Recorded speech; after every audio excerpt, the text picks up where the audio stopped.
예, 오늘 제목은 죽음에서 약속을 보다, 죽음에서 약속을 보다 라는 제목으로 말씀을 같이 생각해 보도록 하겠습니다. 제가 아주 오래된 시 한 편을 여러분에게 소개할까 합니다.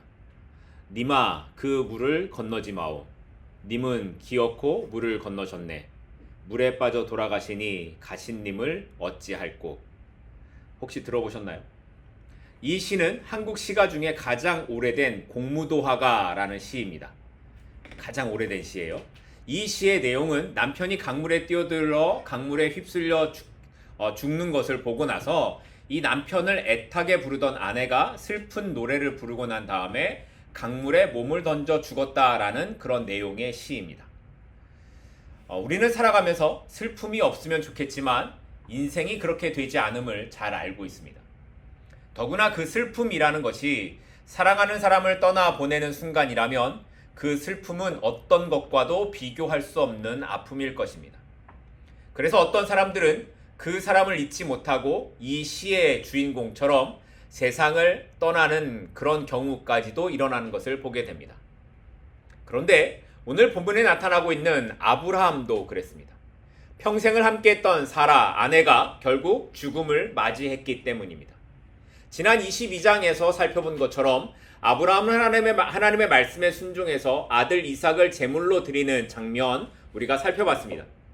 물론 이 모든 건 하나님의 시험이었고 이것으로 아브라함의 마음이 어떠한지 하나님께서 인정하시는 믿음의 조상이 되었음을 우리가 살펴봤죠. 그리고 그 이후에 아브라함은 자기가 살던 브엘세바에 돌아와서 정확히 몇 년 정도 더 살았는지 알지 못하지만 얼마의 세월을 더 살았던 것으로 보여집니다. 그리고 성경은 시간이 확 지나가요. 창세기 23장에 들어오자 시간이 빠르게 흘러 사라의 나이가 몇 세요? 127세. 그러니까 아들 이삭이 37살이 되는 시간으로 이야기가 확 전개가 되어집니다. 오늘 본문 1절로 가겠습니다. 사라가 127세를 살았으니 이것이 곧 사라가 누린 햇수라. 사라가 몇 세에 죽었다고요? 127세. 아직 이삭은 결혼하지 못했어요. 37살인데. 그런데 결혼하지 못한 아들을 놔두고 사라가 하나님의 부름을 받은 겁니다. 그리고 2절을 보면 사라가 죽은 곳이 가나안 땅 헤브론 곧 기럇 아르바라라고 이렇게 기록되어 있습니다.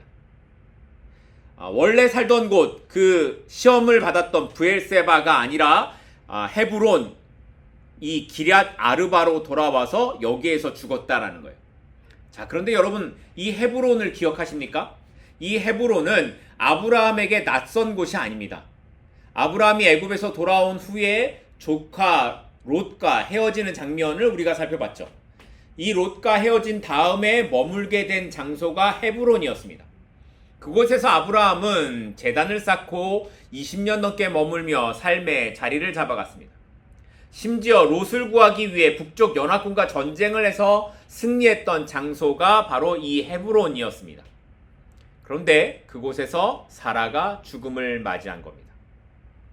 그런데 사실 오늘 본문 1절을 보게 되면 다른 내용과 이 성경에 나타난 다른 내용들과 다르게 특별한 내용이 기록되어 있음을 보게 됩니다. 자, 볼까요? 1절 다시 한번 보겠습니다. 사라가 127세를 살았으니 이것이 곧 사라가 누린 햇수다. 여기에서 뭔가 특별한 게 여러분은 좀 보이십니까? 127이라는 숫자입니다. 사실 성경은 보통 이 얼마를 살았다라는 걸 기록할 때에 누구의 나이만 나타냅니까? 남자의 나이만 나타냅니다. 여자의 죽음은 그냥 죽었다라는 걸로 끝나요. 그런데 유일하게 성경은 죽을 때 사라의 나이, 여자의 나이를 기록하고 있습니다. 왜 그럴까요? 그만큼 사라가 중요한 인물이었다라는 걸 말하고 있는 거예요. 아브라함과 함께 언약의 길을 걸어갔고 열방의 어머니로서 하나님의 언약 안에 있었던 사람이 사라입니다. 물론 사라에게도 연약함이 있었죠. 하갈을 시기했고 하나님의 말씀을 듣고 웃기도 했고 실수도 했습니다. 하지만 그럼에도 불구하고 사라는 아브라함과 함께 믿음의 여정을 걸어간 사람이었습니다. 하나님의 부르심에 순종하여 길을 가고 있는 이 아브라함과 함께 걸어갑니다. 그리고 마침내 그녀의 마지막은 하나님께서 주시겠다고 약속한 땅 가나안의 헤브론에서 끝을 맺고 있는 겁니다. 자, 그러면 이때의 아브라함의 마음이 어땠을까요? 우리가 정확히 알지 못하지만 대략 아브라함과 사라는 거의 100년 가까운 세월을 함께 살았습니다. 그러니 이 자기 아내를 떠나보내는 아브라함의 마음이, 그 슬픔이 얼마나 컸겠습니까? 그래서 성경은 이렇게 기록하고 있습니다. 아브라함이 들어가서 사라를 위하여 슬퍼하며 애통하다가, 여기 슬퍼하며 애통하다는 같은 의미인데 단어를 바꿔서 사용하고 있는 거죠. 같은 의미를 반복해서 사용한다, 강조하는 표현입니다. 이 말은 그만큼 아브라함이 슬퍼했다라는 것을 강조하고 있는 거예요. 성경은 아브라함의 슬픔에 대해서 감추지 않습니다. 믿음이 좋으면 슬픔도 없다? 이게 아니라는 거예요. 믿음이 있다고 해서 슬픔을 무조건 참아야 하거나 외면하는 것이 옳지 않음을 이야기하고 있는 거죠. 오히려 성도는 다른 사람의 슬픔에 대해 어떻게 해야 됩니까? 함께 슬퍼하고 울어야 하는 그런 삶이라고 성경이 말하고 있습니다. 하지만 성도는 그 슬픔에서만 머무는 것이 아니라 슬픔 가운데서 소망을 갖고 일어설 수 있어야 합니다. 그래서 아브라함이 사라의 장례를 준비하는 모습을 보게 되면 그가 계속해서 슬픔에만 갇혀있는 모습이 아니라 그 속에서도 하나님을 바라보는 모습으로 일어나고 있는 것을 우리가 볼 수 있습니다. 본문 3절입니다. 그 시신 앞에서 일어나 나가서 헷 족속에게 말하여 이르되, 이 짧은 구절 안에 참 많은 의미가 담겨져 있는데 여기에 일어났다라는 말은 단순히 아브라함이 움직였다라는 뜻이 아닙니다. 이 말은 믿음으로 아브라함이 다시 행동하기 시작했다라는 걸 표현하고 있는 거예요.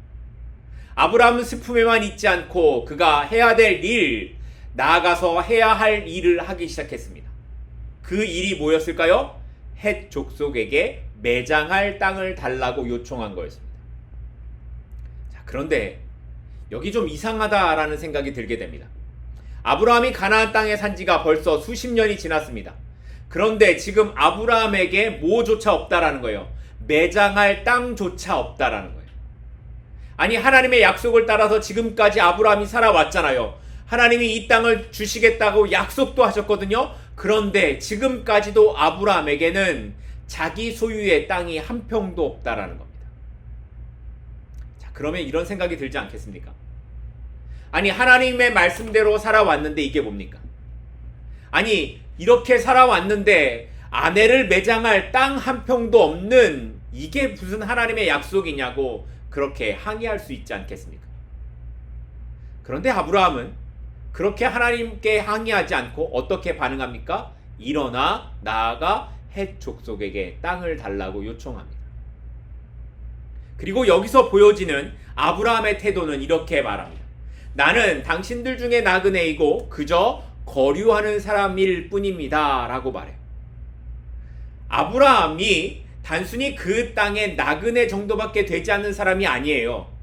나중에 6절 말씀을 보게 되면 헷 족속의 사람들이 아브라함을 향해 뭐라고 말하냐면 내 주여라고 부르고 있습니다. 그런 걸로 봐서 아브라함은 이미 이 지역에서 상당한 영향력을 갖고 있었던 사람이라는 걸 짐작할 수 있습니다. 그럼에도 아브라함은 주인처럼 요구하는 것이 아니라 나는 그저 나그네일 뿐인 사람의 모습으로 자신을 낮추고 정중하게 요청하고 있는 겁니다.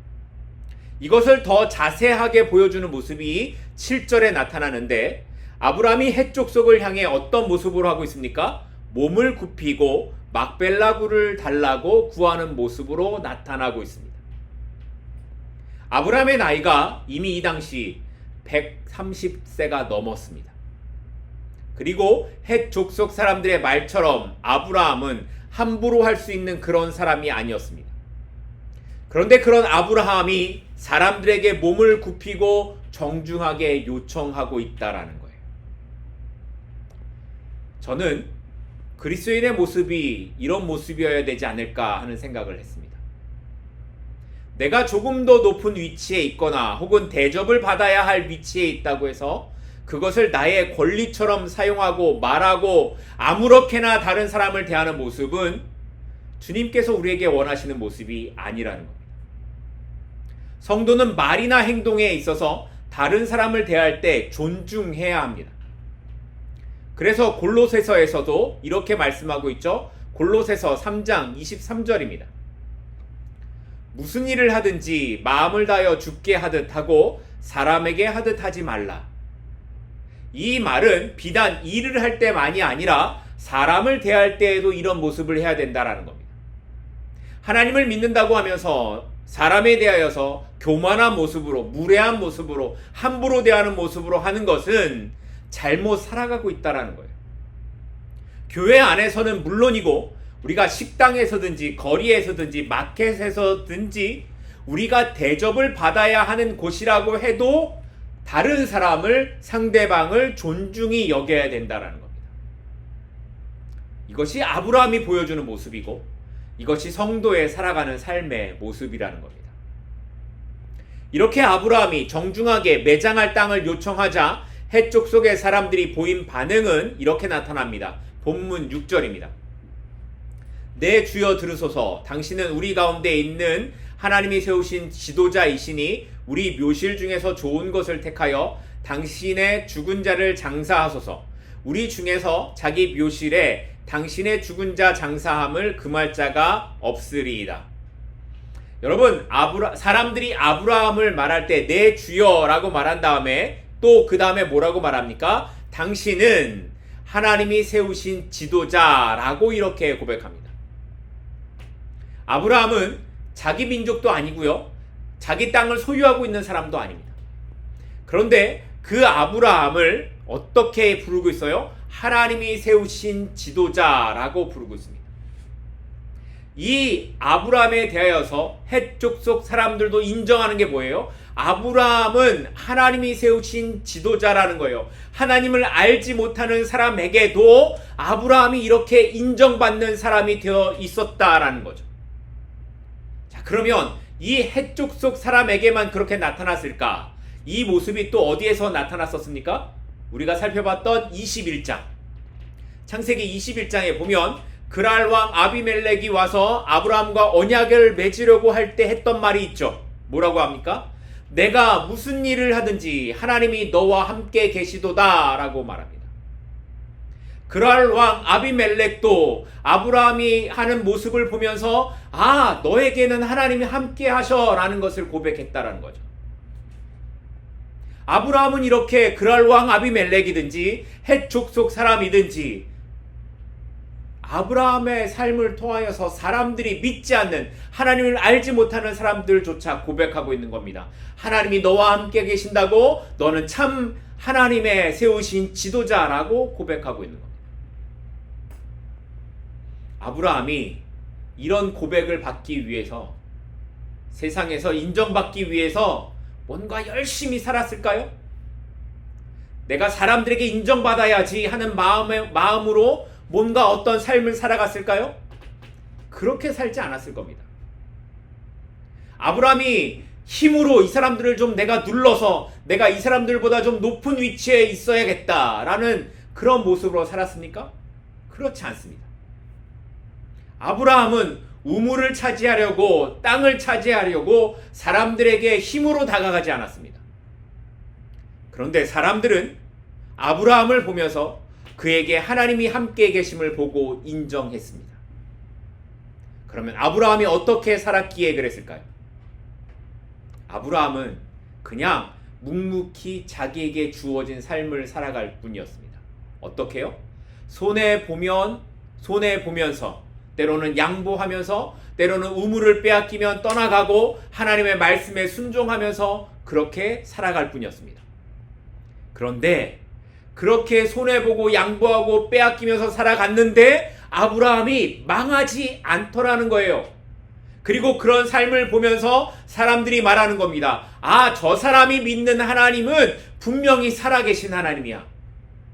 저 사람의 하나님이 분명히 저 사람과 함께 있는 것 같아 라고 말하는 거예요. 신앙은 우리가 힘을 키워서 인정받는 것이 아닙니다. 신앙의 힘은 우리가 무슨 말을 하는지, 우리가 어떤 삶의 모습을 보이는지, 어떤 관계를 맺고 살아가는지를 통해 우리의 삶을 통해 나타나고 있다라는 겁니다. 역사 속에서 교회가 정말 성장하고 말씀의 능력이 있었던 때는 교회에 힘이 있었을 때가 아닙니다. 오히려 교회가 고난과 핍박 가운데 있었을 때에 교회에 말씀의 능력이 있었습니다. 교회가 정치적으로 힘을 갖고, 교회가 멋진 교회당을 짓고, 교회가 군사를 키워서 십자군 전쟁을 일으킬 때 그때 복음의 능력이 나타나지 않았습니다. 오히려 복음이 가리워졌습니다. 결국 신앙의 능력은 거창하고 대단해 보이는 일을 하는 것이 아니라 나를 낮추고 나의 힘을 뺄 때라는 겁니다. 그리고 그저 하나님의 시선을 따라 오늘 하루를 진실하게 말씀 안에서 살아갈 때 신앙의 능력이 나타난다는 겁니다. 바라기는 오늘 우리의 삶이 그런 길 가운데 있기를 소망합니다. 세상의 인정을 구하는 삶이 아니라, 나의 능력을 나타내 보이려고 하는 그런 삶이 아니라, 하나님의 인정을 구하고 하나님의 시선을 따라가는 우리 모두가 될 수 있기를 간절히 소망합니다. 이렇게 아브라함이 매장지를 위한 땅을 요청하자 헷족속 사람들은 아브라함에게 원하는 땅을 그냥 쓰라고 말합니다. 그런데 아브라함이 그러면 뭐라고 말해요? 아, 고맙다 라고 이렇게 받아들이면 좋을 텐데 그렇게 말하지 않아요. 아브라함이 그 말을 듣고 아니라고, 내가 정당한 대가를 지불하겠다 라고 말합니다. 9절 말씀입니다. 그가 그의 밭머리에 있는 그의 막벨라 굴을 내게 주도록 하되 충분한 대가를 받고 그 굴을 내게 주어 당신들 중에서 매장할 소유지가 되게 하기를 원하노라 하매, 아브라함이 충분한 돈을 주겠다라고 하는 거죠. 하지만 그 땅의 주인이었던 에브론이 말하기를, 아브라함의 말을 사양하면서 나 돈 안 받아도 되니 그냥 원하는 대로 사용하라고 그 밭을 주겠다라고 말합니다. 마치 형님 먼저, 아우 먼저, 형님 먼저, 아우 먼저 이러고 있는 것 같아 보여요. 서로 사양하고 있는 좋은 모습 같아 보이죠. 자, 그런데 아브라함은 공짜로 밭을 쓰라고 하는데도 돈을 주고 굳이 막벨라 굴을 사려고 합니다. 저 같으면 고맙다고 그냥 쓸 것 같아요. 그런데 아브라함은 왜 굳이 돈을 주고 이 땅을 사려고 했을까요? 아브라함은 아내를 위해 땅을 찾을 때 보다 안정된 매장지를 구하려고 했던 것으로 보입니다. 지금은 해쪽 속의 호의를 받아서 사라를 어딘가에 매장을 한다고 해도 세월이 막 흘러요. 그리고 나면 그 땅의 소유권이 누구에게 있어요? 해쪽 속 사람에게 있겠죠. 그러니 언제라도 문제가 될 수 있겠다 생각했던 겁니다. 그래서 값을 치르고 정당하게 그 소유권을 얻고자 했던 겁니다. 결국 이런 아브라함의 의도를 알은 에브론은 아브라함에게 이렇게 말합니다. 본문 15절입니다. 내 주여 내 말을 들으소서. 땅값은 은 400세겔이나 그것이 나와 당신 사이에 무슨 문제가 되리까? 당신의 죽은 자를 장사하소서. 에브론의 말은 당신과 나 사이에 무슨 돈 가지고 이렇게 거래를 하겠습니까? 이게 사실은 은 400세겔 정도이긴 하지만 그냥 당신이 원하는 데 장사를 하면 됩니다 라고 이렇게 말하는 거예요. 자, 그런데 여기에 여러분들 에브론의 속마음이 보이십니까? 에브론은 마지못해서 아브라함에게 이렇게 아브라함의 말을 듣는 것 같아 보이지만 에브론이 언급하고 있는 금액이 있어요. 얼마일까요? 은 400세겔입니다. 그런데 여기 은 400세겔 이게 얼마나 되는 가치인지 여러분 가늠이 안 되시죠? 이제 역사학자들에 따르면 당시에 은 한 세겔이 노동자의 한 달 월급이었다고 합니다. 그러면 400세겔이면 노동자가 33년 일해야 벌 수 있는 금액입니다. 엄청 큰 금액이죠. 그런데 재미있는 건 세월이 많이 흘러가지고요. 다윗 때가 됩니다. 다윗 때에 다윗이 성전 부지를 위해 지불한 금액이 있어요. 성전을 지으려면 엄청 컸겠죠. 집 부지가. 근데 그때 금액이 50세겔입니다. 400세겔은 매장지 묘지 하나 사는데 400세겔인데 성전을 지을 때 50세겔이라는 거예요. 또 예레미야서에 보게 되면 아나돗의 밭을 사기 위해 지불한 금액이 17세겔입니다. 그런데 기껏해야 매장하기 위해 한 땅을 사는데 무려 몇 세겔이요? 400세겔을 이야기하는 거예요. 도둑놈이죠. 아주 바가지를 씌우는 겁니다. 그런데 더 이상한 건 이 가격에 아브라함이 기꺼이 값을 지불하고 땅을 샀다는 겁니다. 자, 그러면 아브라함이 바보여라서, 아브라함이 아무것도 몰라서, 이 당시에 이런 뭐 시세 이런 걸 몰라서 그랬을까요? 당연히 아브라함도 이게 말도 안 되는 가격이라는 걸 알았을 겁니다. 그런데도 아브라함은 아무런 말을 하지 않고 그대로 정확히 은을 달아서 에브롯에게 그 가격을 줍니다. 왜 그랬을까요?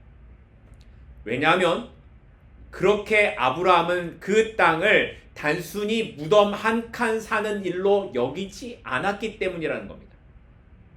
아브라함에게 이 땅을 사는 건 단순히 무덤 하나 사는 의미가 아니라 처음으로 하나님의 약속하신 그 약속이 시작된다라는 의미로 받아들여졌기 때문이었습니다. 아브라함의 말대로 그는 수십 년 동안 가나안에서 살았지만 여전히 그는 나그네 신분이었습니다. 하나님께서 이 땅을 약속의 땅으로 주시겠다고 하셨지만 아직 아브라함에게는 한 평의 땅도 소유된 땅이 없습니다. 그런데 바로 사라의 죽음을 통해 그 약속의 땅을 주시겠다라는 말씀이 비로소 이루어지기 시작하는 거예요.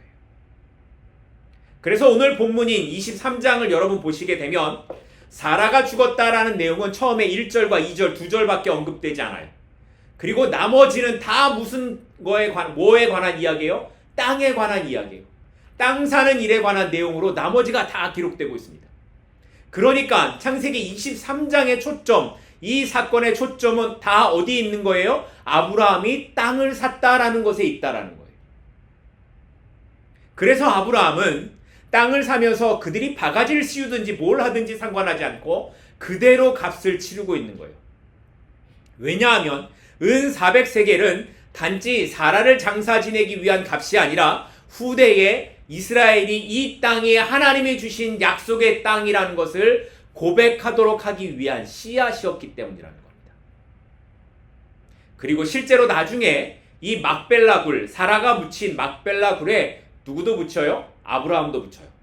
그리고 그 다음에 그 이삭과 리브가도 묻히고요. 그 다음에 야곱과 레아까지 함께 묻히는 믿음의 자리가 되게 됩니다. 아브라함이 값을 지불한 400세겔이 아브라함에게 문제가 되었습니까? 문제가 되지 않았습니다.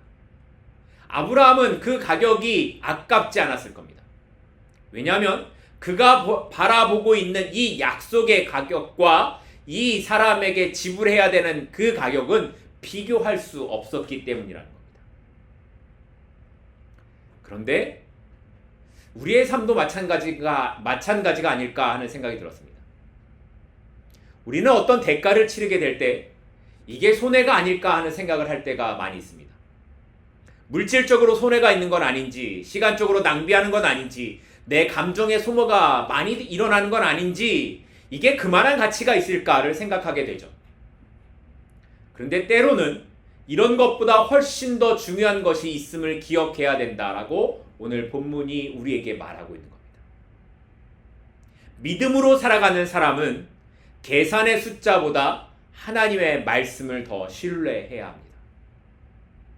아브라함은 땅 한 조각을 사면서도 그가 바라보는 건 앞으로 이루어질 하나님의 약속이었습니다. 오래전 하나님의 약속을 기억하면서 앞으로 자신의 후대가 이 땅에서 살아가게 될 그 약속을 바라보고 있었던 겁니다. 그래서 그는 땅 하나를 사는 것이 아니라 약속의 징표를 그곳에 세우고 있었던 겁니다. 오늘 우리도 그렇습니다. 내가 참아야 하는 일, 내가 기꺼이 내려놓을 수 있는 권리, 내가 인내해야 되는 시간들, 이 모든 것들이 때로는 400세겔처럼 크게 느껴질 수가 있을 겁니다. 그러나 그것이 하나님의 약속과 말씀을 이루어가는 삶의 모습 가운데 있는 거라면 우리도 기꺼이 그것을 내려놓는 삶을 살아야 하지 않을까 하는 생각을 해보게 됩니다. 하나님의 약속은 언제나 우리에게 계산하는 것보다 결단을 더 요구하십니다. 하나님이 우리에게 계산하면서 살라고 말씀하시는 게 아니죠. 그리고 그 결단은 세상의 사람들이 보기에는 손해보는 것 같고 심지어 어리석은 아브라함의 행동 같아 보이기도 합니다. 그리고 심지어는 이것이 나중에 행복한 결말로 끝나지 않을 수도 있습니다. 그러나 그렇다고 하더라도 하나님 앞에 믿음의 삶으로 보여질 수 있다면, 내가 결단한 이것이 하나님 보시기에 믿음의 길을 가는 것으로 보여질 수 있다면 우리는 그것으로 충분하다고 고백할 수 있어야 되지 않겠습니까?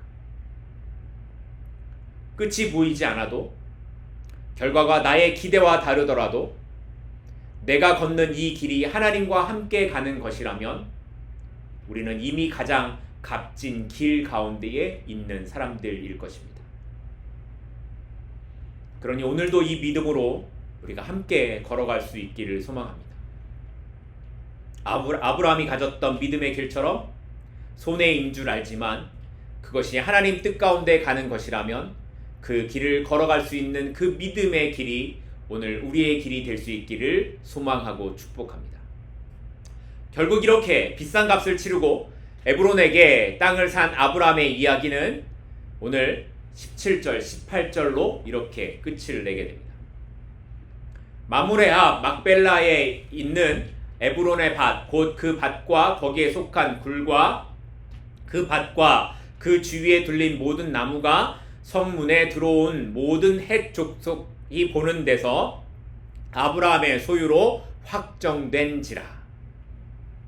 당시에는 지금처럼 무슨 법적인 서류가 없었기 때문에 사람들이 증인이 되면 그것으로 법적인 효력이 되었습니다.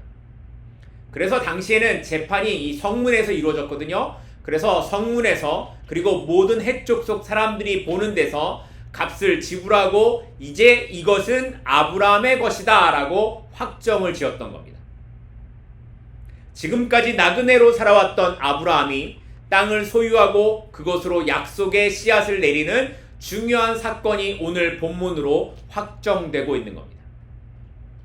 드디어 아브라함은 가나안 땅에 약속의 깃발을 꽂았습니다. 하나님이 주신 약속의 땅을 기업으로 이어가는 그 시작의 문을 열기 시작했던 겁니다. 믿음은 보이지 않는 것을 바라보는 것이지만 동시에 믿음은 그 보이지 않는 것을 이 땅에서 드러나는 작은 삶의 시작의 모습으로 나타나야 됩니다. 아브라함은 약속에 대한 믿음을 가지고 작은 땅 하나를 사는 것으로 시작합니다. 막벨라의 밭은 얼마 되지 않는 작은 땅 한 조각이었지만 이것은 후대에 기억되는 땅이 되고 약속의 증거가 되는 땅으로 남게 됩니다. 네, 우리의 삶에도 이런 작은 시작점들이 있지 않겠습니까? 지금 보기에는 막벨라의 밭처럼 작고 별로 영향력도 없는 것 같아 보이지만 그 작고 대단해 보이지 않는 것에서도 하나님의 일하심이 시작되고 있다라는 겁니다. 남들의 보기에는 작은 밭이었지만 아브라함에게 그것은 약속의 시작이었습니다.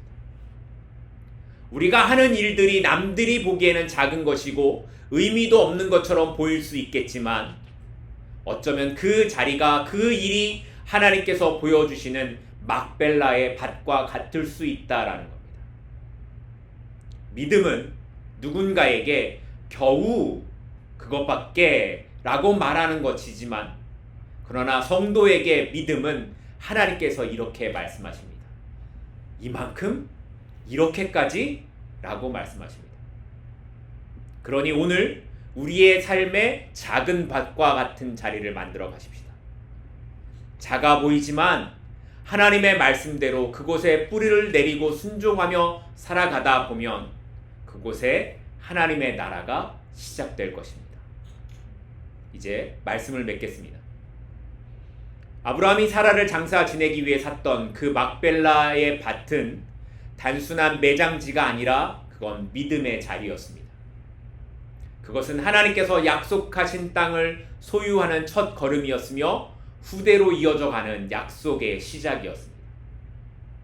누군가에게 그것이 아무것도 아닌 것처럼 보일 수 있는 작은 땅이었을지 모르겠지만 아브라함에게 그 작은 땅 하나는 약속이 시작되는 시작점이었고 그렇게 비싼 값을 치르고라도 그것을 구매했던 것입니다.